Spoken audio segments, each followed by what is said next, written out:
வணக்கம். சிவாய நம. குருவே துணை. இந்த பதிவில் நம்ம என்ன பார்க்க போகிறோம் அப்படின்னா, இந்த ஒரு பரிகாரத்தின் மூலியமாகவே கணவன் மனைவிக்குள்ளே இருக்கிற அத்தனை பிரச்சனைகளை சரி பண்ணக்கூடிய சக்தி வாய்ந்த ஒரு பரிகார முறையை தான் பார்க்க போகிறோம். காதலன் காதலி கணவன் மனைவி பிரிந்தவருங்க ஒன்று சேர செவ்வாய் தோஷம் ராகு கேது தோஷம் இது அனைத்து பிரச்சனைகளையும் இந்த ஒரு பரிகாரத்தின் மூலியமாகவே சரி பண்ணிக்கலாம். அரச மரம், வேப்ப மரம், இந்த ரெண்டு மரத்தோடைய வேர்களை வச்சு தான் இந்த பரிகாரத்தை நம்ம பண்ண போகிறோம். அரச மரம் அதோடைய வேர் பகுதி பிரம்மாவாகவும், நடுப்பகுதி விஷ்ணுவாகவும், அதோடைய மேல் பகுதி சிவபெருமானாகவும் அம்சத்தோடையே இருக்குது. இதுக்குண்டான கிரகம் அப்படின்னு பார்த்திங்கன்னா குரு பகவான். இதே போல் வேப்ப மரம் சக்தியோட அம்சமாகவும், இதற்குண்டான கிரக அமைப்புன்னு பார்த்திங்கன்னா செவ்வாய் ராகு.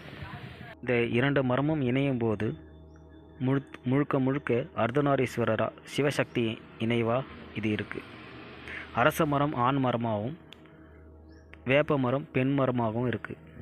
இந்த வேப்ப மரமும் அரச மரமும் ஒரு சிறு செடியாக பார்த்து எடுத்துக்கோங்க. அதை வளர்பிறையில் ஒரு செவ்வாய்க்கிழமையோ வெள்ளிக்கிழமையோ அதை பிரம்ம முகூர்த்தத்தில் சாப நிவர்த்தி பண்ணி காப்பு கட்டி அதை வேரை மட்டும் எடுத்து தாயத்து போட்டுக்கலாம்.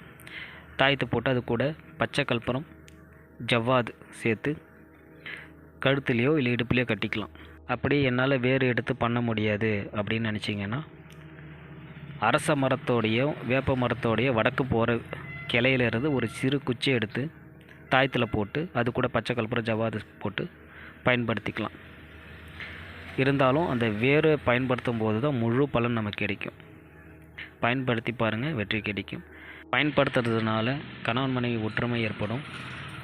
மற்றும் ராகு கேதுனால் பாதிப்பு ஏற்படுறதையும் தடுக்கும். செவ்வாய் தோஷ பாதிப்பு சரியாகும். காதலன் காதலி கணவன் மனைவி இது யார் வேணாலும் பயன்படுத்திக்கலாம். நல்லது நடக்கும். சிவாய நம. குருவே துணை.